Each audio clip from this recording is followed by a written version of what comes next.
Se tem uma coisa que gera dúvida no meu campo de atuação é o sentido, né, da palavra crítica e a pergunta: o que significa fazer crítica? O que significa ser um crítico, um teórico crítico, né? Essa é uma questão muito complexa, mas eu vou tentar, num vídeo curto aqui, mapear pelo menos o terreno para que vocês consigam se movimentar nele com o mínimo de, enfim, segurança. Então, primeira ideia. Quem inventou essa coisa da crítica, ou a ideia de crítica, foi o Kant. Quando ele transformou a filosofia num estudo sobre as condições de possibilidade do conhecimento, né? De todo tipo de conhecimento. E nesse sentido ele rompe com a metafísica clássica, ele não vai mais perguntar o que é o bem, o que é o ser, o que são as coisas, o que é o bem ou o que é o mal. Ele vai por uma outra via, né? Vai ver quais são as condições de possibilidade para um pensamento moral, para um pensamento ético, para um pensamento científico, para um pensamento estético. A partir do Kant, vamos dizer, a gente tem duas vias principais desse estudo das categorias, né? Uma que eu chamaria de sociológico, historicista ou pragmática, e uma via que a gente pode chamar de platônica, né? A primeira, né, que é essa sociológico-historicista, ela vai dizer, bom, o que a gente pode fazer é descrever o funcionamento da linguagem, dos discursos, identificar as categorias pelas quais eles estão organizados.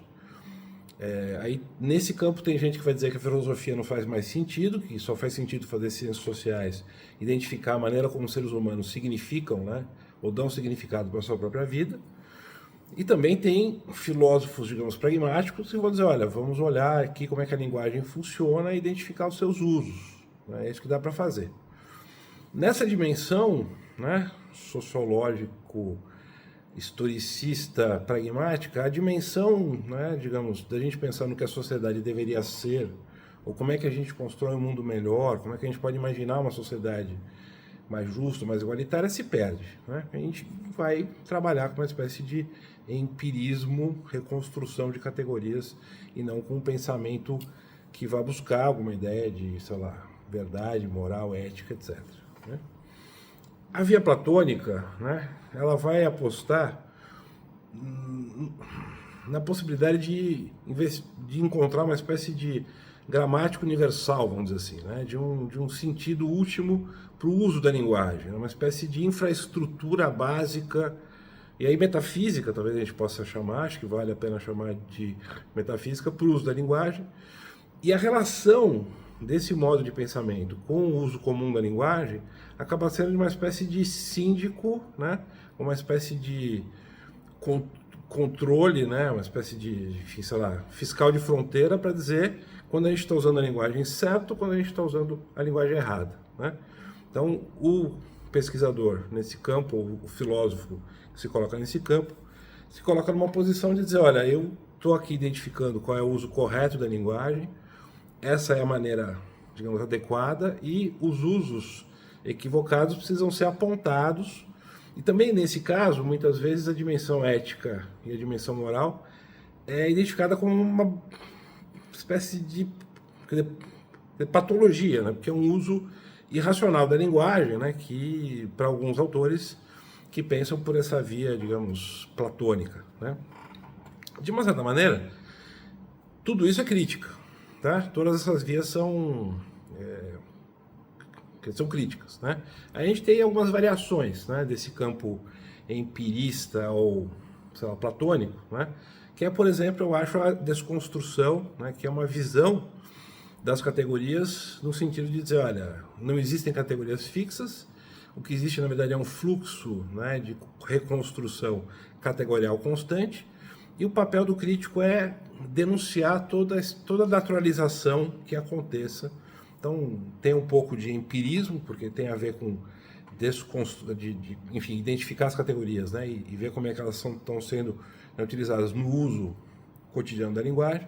E tem um pouco de platonismo no sentido de dizer, olha, não pode usar a categoria assim, você está naturalizando, você está, né, enfim, atribuindo arbitrariamente o significado nesse caso, e o que tem, na verdade, é só esse fluxo, né, que o tempo todo vai sendo renovado. Né? Também a desconstrução perde essa dimensão do dever ser, né? Porque a desconstrução vira a única atuação possível do crítico, né? Ele só faz a desconstrução, é uma atividade puramente negativa, né?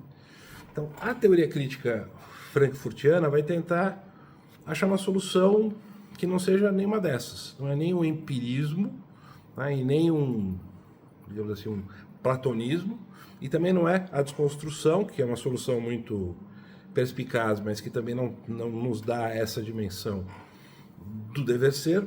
E a teoria crítica vai tentar, como diz o Neumann, por exemplo, retomar a tradição clássica, vai tentar retomar essa ideia de que a filosofia pode propor uma visão da emancipação, uma ideia de sociedade melhor, de maneira racional e fundamentada.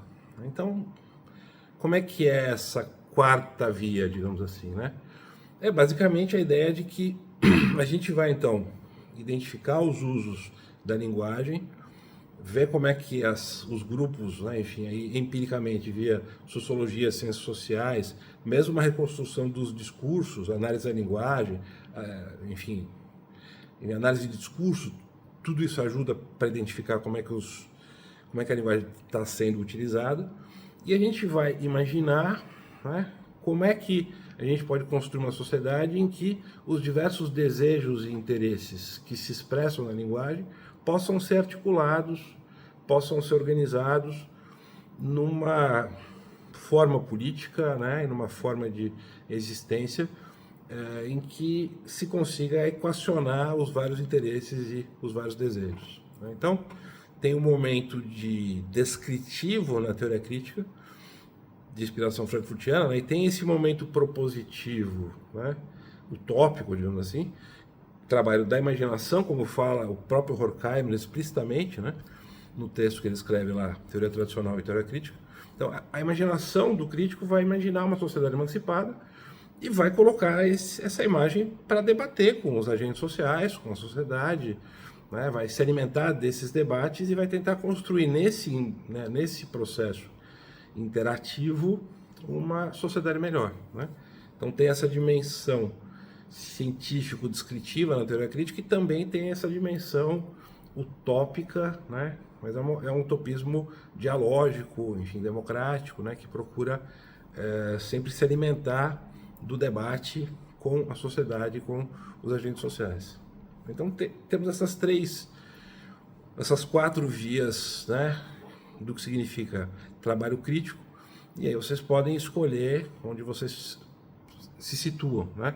A primeira via é essa, como eu falei, descritiva, sociológica, pragmática. Uma segunda via platônica, né, metafísica, né, que busca uma espécie de gramática universal.